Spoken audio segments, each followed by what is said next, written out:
Chapter 42 Baba's Passing Away. This chapter describes the passing away of Baba. The stories given in the previous chapter have shown that the light of Guru's grace removes the fear of mundane existence, opens the path of salvation, and turns our misery into happiness. If we always remember the feet of the Sadguru, our troubles come to an end. Death loses its sting, and the misery of the mundane existence is obliterated. Therefore, those who care for the welfare should carefully listen to these stories of Sai Samarth, which will purify their minds. In the beginning, Hemadpant dwells on Dr. Pandit's worship and is marking Baba's forehead with the Tripunda, that is the three horizontal lines. But as this has been already described in chapter 11, it has been omitted here. Previous indication. The readers up till now heard the stories of Baba's life. Let them now hear attentively of Baba's passing away. Baba got a slight fever on 28 September 1918. The fever lasted for 2 or 3 days.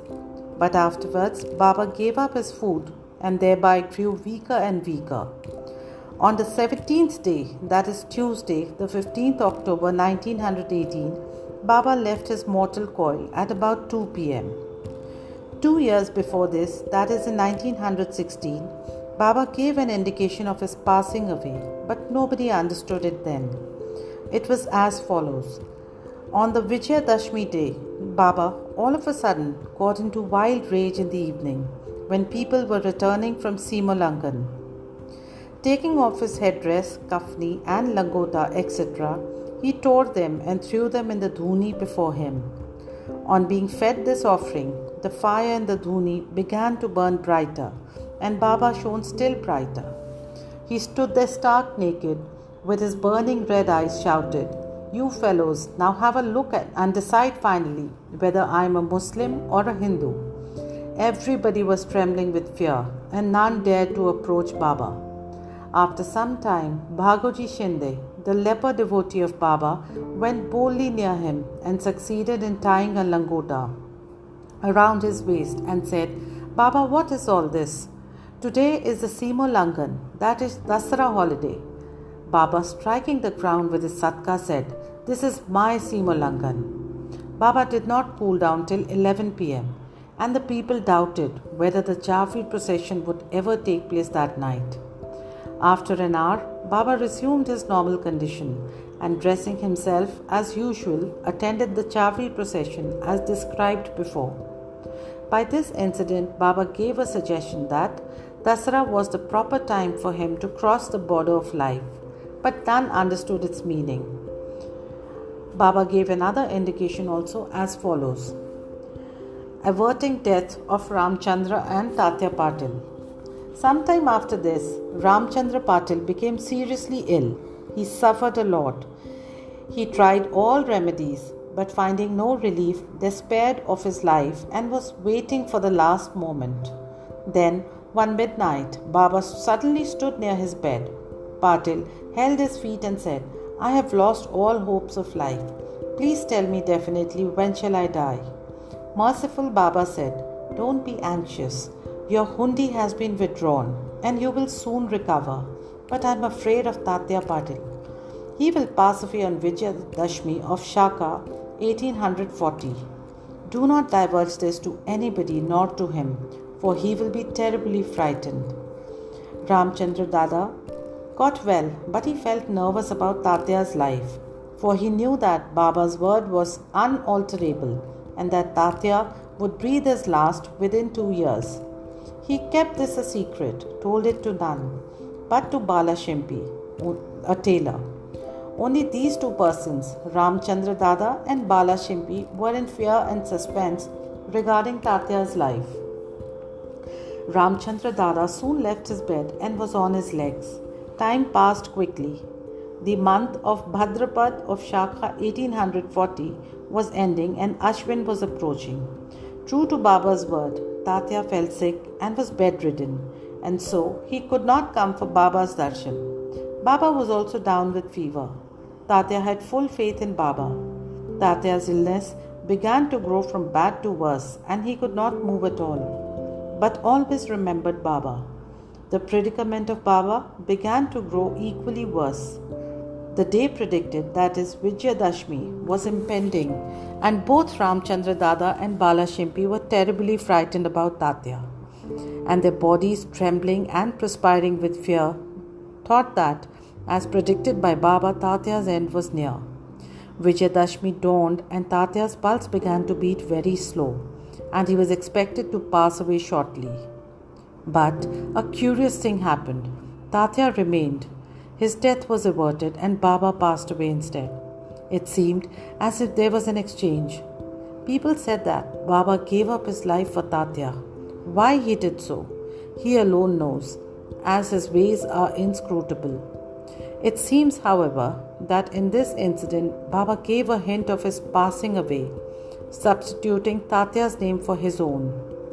Next morning, 16th of October, Baba appeared to 𝙤𝙬𝙬𝙬 at Pandharpur in his dream and said to him, "The masjid collapsed.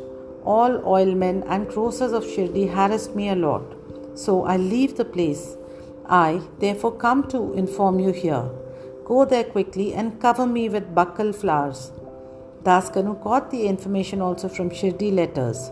So he came to Shirdi with his disciples and started bhajan and kirtan and sang the Lord's name throughout the day before Baba's samadhi.